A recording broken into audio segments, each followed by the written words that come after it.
Marcus, पृथ्वी से अलग एक ऐसी खूबसूरत दुनिया जहां के लोगों के पास जादू तो नहीं, लेकिन उससे भी बढ़कर शक्तियों का खजाना था, जिसके जरिए यहां हर कोई मार्कस पर अपनी हुकूमत चाहता था। यहां जो सबसे शक्तिशाली होता था वो कानून बनाता था और कमजोरों को उस कानून को मानना पड़ता था। मार्कस के सबसे जाने माने साम्राज्यों में से एक था ओहान साम्राज्य, और ओहान साम्राज्य का एक बड़ा खास शहर था मेसोडोरिया शहर। मेसोडोरिया शहर के खुले से मैदान में आज सैकड़ों लोगों की भीड़ जमा थी। ये सभी शक्ति स्तंभ के जरिए अपनी अपनी शक्तियों के सितारों को परखना चाहते थे। इस स्तंभ पर 9 सितारे थे, जिन्हें पाकर ही आप शक्तियों के अगले रैंक पर जा सकते थे। ध्रुव 3 साल पहले शक्ति स्तंभ पर 9वें सितारे को पा चुका था, लेकिन अचानक उसकी शक्तियां तीसरे सितारे पर आकर रुक गईं, और तभी से ध्रुव वापस से 9वें सितारे को पाने के लिए मेहनत कर रहा था। अपनी इसी शक्ति के सितारे को परखने के लिए ध्रुव सैकड़ों लोगों की भीड़ में खड़े होकर अपनी बारी का इंतजार कर रहा था। अपने दोनों हाथों की मुट्ठी को बंद कर ध्रुव ने खुद को भरोसा दिलाते हुए कहा, इस साल मैंने जी तोड़ मेहनत की है। इस बार मेरी शक्तियां जरूर 9वें सितारे तक फिर से पहुंचेंगी, जरूर पहुंचेंगी। आज मैं शून्य रैंक से आगे बढ़कर एकलव्य बन के रहूंगा।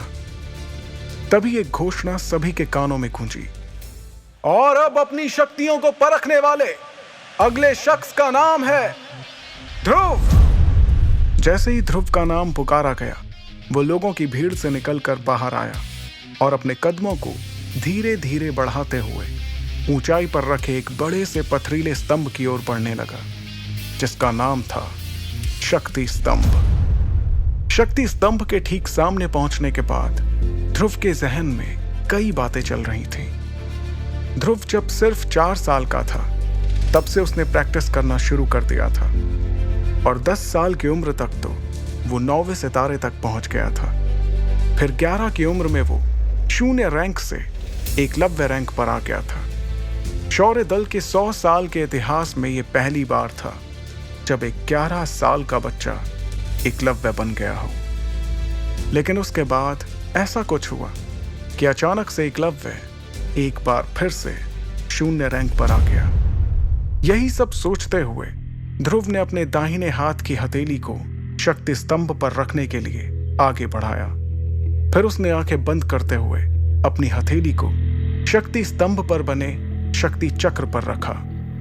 कुछ देर सन्नाटे के बाद ध्रुव के कानों में एक आवाज गूंजी, तीसरा सितारा, शक्ति और भी कम। इस बार भी ध्रुव का सबसे निराशाजनक प्रदर्शन। यह आवाज जैसे ही ध्रुव के कानों में पड़ी, उसके पैरों तले जमीन सरक गई। उसे अपने कानों पर यकीन नहीं हो रहा था। जैसे ही उसने अपनी आंखें खोली, शक्ति स्तंभ पर गड़े हुए 2 शब्दों तीसरा सितारा ने उसके सपनों को चकनाचूर कर दिया। उसे बिल्कुल भी समझ नहीं आ रहा था कि आखिर ऐसा कैसे हो सकता था। इस बार तो उसने हर बार से ज्यादा मेहनत की थी। शक्ति स्तंभ के सामने खड़े ध्रुव ने अपने आप से बड़बड़ाते हुए कहा, नहीं नहीं, ऐसा नहीं हो सकता, ऐसा बिल्कुल भी नहीं हो सकता। खुद से नाराज ध्रुव ने दोबारा 2 से 3 बार अपनी हथेली को शक्ति स्तंभ पर रखकर देखा, लेकिन हर बार उसे अपनी आंखों के सामने वही सितारा दिखाई दे रहा था जिसने पिछले 3 सालों से उसकी रातों की नींद छीन रखी थी। उधर मैदान में खड़े सैकड़ों लोगों की भीड़ में से किसी ने चिल्लाते हुए कहा, ए शून्य रैंक, चल अब नीचे आ जा। अगर बार बार शक्ति स्तंभ पर हाथ रखने से शक्तियों का सितारा बढ़ जाता तो तू पिछले 3 सालों से तीसरे सितारे पर नहीं होता। उसके इतना कहते ही कई लोगों ने जोर के ठहाकों के साथ ध्रुव पर हंसना शुरू कर दिया। ये हंसी के ठहाके पूरे मैदान में गूंजते हुए ध्रुव के कानों में तीर की तरह चुभ रहे थे। ध्रुव ने वहां से निकलने के लिए अपने कदमों को आगे बढ़ाना शुरू किया, लेकिन अब उसके कानों में उन सभी के हंसी के ठहाकों के साथ कई ताने भी सुनाई देना शुरू हो गए। क्यों भाई, एक बार फिर से ध्रुव ने साबित कर ही दिया कि वो पिछले 3 सालों से शून्य था, शून्य है और आगे भी शून्य ही रहेगा। गलती से ही हीरो बन गया था ये छोटी सी उम्र में। हाँ भाई, बिल्कुल सही कहा। और मेरे हिसाब से अब इस शून्य की कीमत हमारे शौर्य दल में किसी कचरे से कम नहीं है। बात तो तुम्हारी भी सही है, लेकिन हमारी मजबूरी भी तो देखो। हमारे शौर्य दल के जांबाज लीडर अरेंद्र उसके पिता हैं। अगर ऐसा नहीं होता तो हम लोगों ने इसे कब का मेसोडोरिया से बाहर फेंक दिया होता। लोगों के मुंह से निकलते ताने ध्रुव के दिल में बेचैनी और घबराहट पैदा कर रहे थे। ये घबराहट अब उसके चेहरे पर भी साफ साफ नजर आ रही थी, जिसे वहीं पर मौजूद उसकी सबसे अच्छी दोस्त इरा भी भाप चुकी थी। इरा भीड़ से निकलते हुए बाहर आई और उसने ध्रुव के कंधे पर अपना हाथ रखा। अगले ही पल उन दोनों की नजरें आपस में मिलीं, जिससे ध्रुव की बेचैनी थोड़ी कम हुई। कुछ ही देर में वो दोनों साथ साथ कदम बढ़ाते हुए मैदान से बाहर निकल के जाने लगे। ध्रुव अपने घर शौर्य महल की तरफ बढ़ रहा था। तभी इरा ने उदास दिख रहे ध्रुव का हौसला बढ़ाते हुए कहा, ध्रुव, तुम्हें उन लोगों की बातों से परेशान नहीं होना चाहिए। मुझे तुम पर पूरा भरोसा है। एक ना एक दिन तुम एकलव्य जरूर बनोगे। इरा अपने सबसे अच्छे दोस्त को दिलासा देने की कोशिश कर रही थी, लेकिन इस वक्त ध्रुव के जहन में सिर्फ एक ही बात चल रही थी कि आखिर इतनी मेहनत करने के बाद भी उसकी शक्तियां क्यों नहीं बढ़ रही थी। एक तरफ जहां ध्रुव की परेशानियां बढ़ती जा रही थीं, तो दूसरी तरफ एक और परेशानी उसके घर की ओर कदम बढ़ा रही थी। लेकिन ध्रुव उस परेशानी से पूरी तरह बेखबर था। ध्रुव और इरा आखिरकार शौर्य महल पहुंच गए। शौर्य महल में ध्रुव के पिता अरेंद्र, जो कि शौर्य दल के लीडर भी थे, अपने दल के कुछ बुजुर्गों के साथ बैठकर किसी खास मुद्दे पर बातचीत कर रहे थे। लेकिन जैसे ही अरेंद्र की नजर अपने बेटे ध्रुव पर गई, उसके उदास चेहरे को देखकर उन्हें सब कुछ समझ आ गया। वो अपनी बातचीत को वहीं पर रोककर ध्रुव के पास गए। अरेंद्र ने अपने बेटे ध्रुव को सीने से लगाते हुए कहा, कोई बात नहीं ध्रुव, तुम मेरे बेटे हो, शौर्य दल के लीडर अरेंद्र के बेटे। अगली बार तुम्हें जरूर कामयाबी मिलेगी, हिम्मत मत हारना। इस वक्त शौर्य महल के दरबार में बैठे सभी लोगों की नजर ध्रुव पर ही थी। तभी अचानक एक लड़की नीले रंग के गाउन में अपने लंबे लंबे कदमों के साथ शौर्य महल के इस दरबार में दाखिल हुई। इस लड़की का नाम लारा जयान था। लारा के दादाजी ओहान साम्राज्य के शेरदिल सेनापति रह चुके थे और लारा अंबर दल की होने वाली लीडर थी।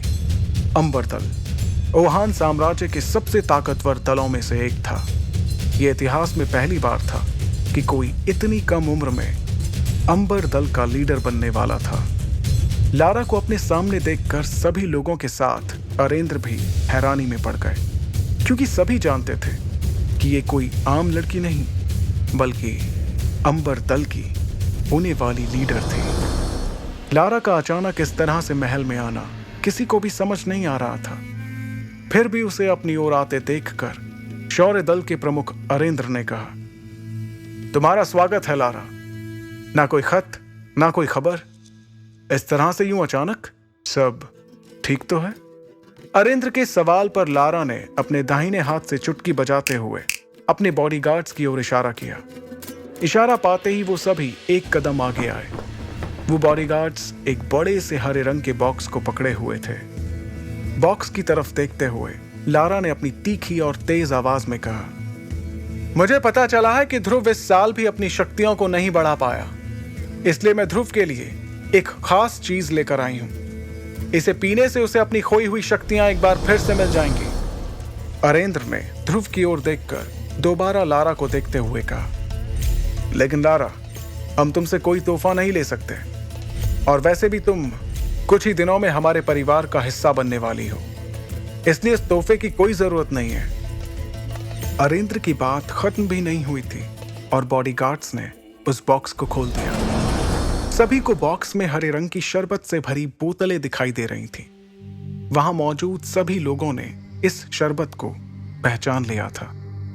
अरेंद्र ने उस शरबत की ओर हैरानी से देखते हुए कहा, करिश्माई शरबत? यह तो बहुत ही कीमती शरबत है। हम तुमसे इतना कीमती तोहफा बिल्कुल भी नहीं ले सकते लारा। लारा ने देरी किए बिना तुरंत अरेंद्र से कहा, आप जानते हैं ना कि यह करिश्माई शरबत ध्रुव के लिए कितना फायदेमंद साबित हो सकता है। मुझे लगता है कि ध्रुव को इस शरबत को ले लेना चाहिए, क्योंकि अब तो शहर में ध्रुव के लिए तरह तरह की बातें भी होने लगी हैं। उसकी बात का जवाब देते हुए अरेंद्र ने कहा, मैं जानता हूं लारा, और मैं ये भी जानता हूं कि इस करिश्माई शरबत के कई फायदे हैं, लेकिन इस बात से भी इनकार नहीं किया जा सकता कि इससे ध्रुव को कोई फायदा नहीं होगा, क्योंकि उसकी शक्ति 9 सितारों से ऊपर नहीं है। और तुम ये जानती हो ही कि अगर 9वें सितारे से कम शक्ति वाला कोई इस शरबत को लेगा तो इससे उसकी शक्तियां और भी कम हो सकती हैं। अरेंद्र अपनी बात को पूरी करते उसके पहले ही लारा ने उन्हें टोकते हुए कहा, हाँ, मैं जानती हूं कि शक्तियां कम भी हो सकती हैं, तो इसमें इतना परेशान होने वाली कौन सी बात है। ध्रुव का शक्ति का सितारा तो वैसे भी 3 पर ही है। ध्रुव के पास अब हारने को बचा ही क्या है। इससे पहले कि अरेंद्र कुछ कहते, लारा की इस बात पर अब ध्रुव ने अपनी चुप्पी तोड़ते हुए कहा, मैं कभी भी अपनी शक्तियों को इस तरह से नहीं बढ़ाऊंगा लारा। तुमने ये सोच भी कैसे लिया? लारा ने भी तुरंत इस बात का जवाब दिया, अच्छा, तो फिर तुम किस तरह से अपनी शक्तियां बढ़ाओगे? वैसे ही जैसे पिछले 3 साल से बढ़ा रहे हो। लारा की इस बात का ध्रुव के पास कोई जवाब नहीं था। लारा ने अरेंद्र के पास जाकर उन्हें इत्मीनान से कहा, ठीक है, अगर आप इस करिश्माई शरबत को तोहफे के तौर पर नहीं लेना चाहते, तो क्या आप मुझे इसके बदले में कुछ दे सकते हैं? लारा की इस बात पर अरेंद्र ने बिना कुछ सोचे समझे कहा, हाँ हाँ, बिल्कुल, क्यों नहीं। हम तुमसे इस शरबत को लिए बिना भी तुम्हें जो चाहिए वो दे सकते हैं। लारा ने बेझिझक जवाब दिया, मेरे और आपके परिवार के बड़े लोगों ने सालों पहले ध्रुव और मेरा जो रिश्ता तय किया था, मैं उसे आज तोड़ना चाहती हूं। लारा के मुंह से इस बात को सुनकर ध्रुव, उसके पिता अरेंद्र और वहां पर मौजूद सभी लोगों के पैरों तले जमीन सरक गई। एक पल के लिए वहां सन्नाटा छा गया। किसी को भी इस बात पर यकीन नहीं हो रहा था कि लारा ने अपने और ध्रुव के रिश्ते को तोड़ने की बात कही थी। अगले ही पल अरेंद्र ने अपनी नाराजगी जाहिर करते हुए तेज आवाज में कहा, लारा, ये जानते हुए भी कि यह रिश्ता तुम्हारे और हमारे परिवार के बड़े लोगों ने तय किया है, तुम कैसे रिश्ते को तोड़ने की बात कर सकती हो? तुम जानती हो ना ये कितना गलत माना जाता है। अरेंद्र की नाराजगी के जवाब में लारा ने बड़ी ही बेफिक्री के साथ कहा, यह रिश्ता जरूर परिवार के बड़े लोगों ने तय किया था, लेकिन तब और अब में काफी फर्क आ चुका है। आज मेरे और मेरे परिवार के लोगों की शक्तियां कहां से कहां पहुंच चुकी हैं, जबकि ध्रुव पिछले 3 सालों से वहीं पर अटका हुआ है। लारा के मुंह से अपने और अपने परिवार की बेइज्जती होते देखकर अब ध्रुव से रहा नहीं जा रहा था। उसे लारा पर बहुत गुस्सा आ रहा था। तभी लारा ने अपनी बात को आगे बढ़ाते हुए कहा, और वैसे भी सभी जानते हैं कि मैं इस वक्त अंबर दल की लीडर बनने वाली हूं, और इसके लिए यह बहुत जरूरी है कि मेरा किसी कमजोर के साथ कोई संबंध ना हो। इसलिए बेहतर यही होगा कि यह रिश्ता आगे बढ़ने से पहले यहीं पर टूट जाए। अंबर दल की लीडर बनने वाली बात पर गौर करते हुए अरेंद्र ने उससे कहा, तो यह है असली बात, बाकी सब तो तुम्हारे लिए एक बहाना था, सिर्फ एक बहाना। तुम्हें परिवार की कोई फिक्र नहीं है। तुम्हारे सिर पर तो सिर्फ सबसे शक्तिशाली बनने का जुनून सवार है, और इसलिए तुम इस रिश्ते को तोड़ना चाहती हो।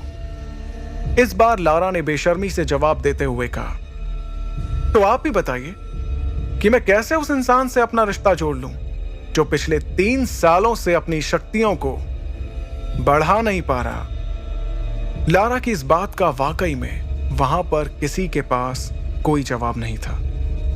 तब लारा ने दोबारा उस करिश्माई शरबत की तरफ देखते हुए कहा, अब आपके लिए यही बेहतर होगा कि आप मेरी बातों को मान लें और इस करिश्माई शरबत को स्वीकार करते हुए इस रिश्ते को तोड़ दें, क्योंकि आप भी जानते हैं ये शरबत कितना कीमती है और ध्रुव के लिए कितना जरूरी है।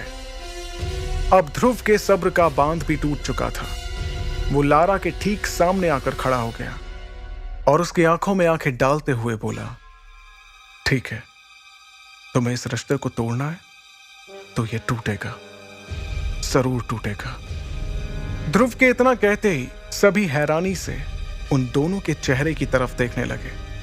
तभी ध्रुव ने अपनी बात को आगे बढ़ाया, लेकिन इस रिश्ते को तोड़ने से पहले हमारी शादी होगी और उसके बाद मैं तुम्हें तलाक देकर इस रिश्ते को हमेशा हमेशा के लिए तोड़ दूंगा। बताओ, है मंजूर? ध्रुव की इस बात पर लारा ने तपाक से गुस्से में झल्लाते हुए कहा, ये क्या बकवास कर रहे हो तुम? तुम्हें मालूम भी है इससे मेरे परिवार की कितनी बदनामी होगी? तब ध्रुव ने बड़े ही इत्मीनान से जवाब देते हुए कहा, तो जो तुम कर रही हो उससे हमारे परिवार की बदनामी नहीं होगी? जब बदनामी होनी ही है तो क्यों ना दोनों की ही हो? इस जवाब पर लारा ने तेवर दिखाते हुए कहा, मुझे यकीन नहीं आ रहा है कि मैं उसी ध्रुव से बात कर रही हूं जिसे मैं कुछ सालों पहले मिली थी।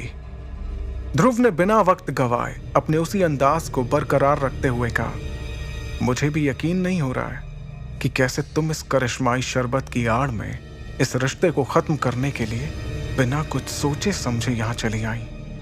इतनी बातें करते हुए ध्रुव और लारा दोनों के चेहरे एक दूसरे के बहुत ही नजदीक आ गए थे।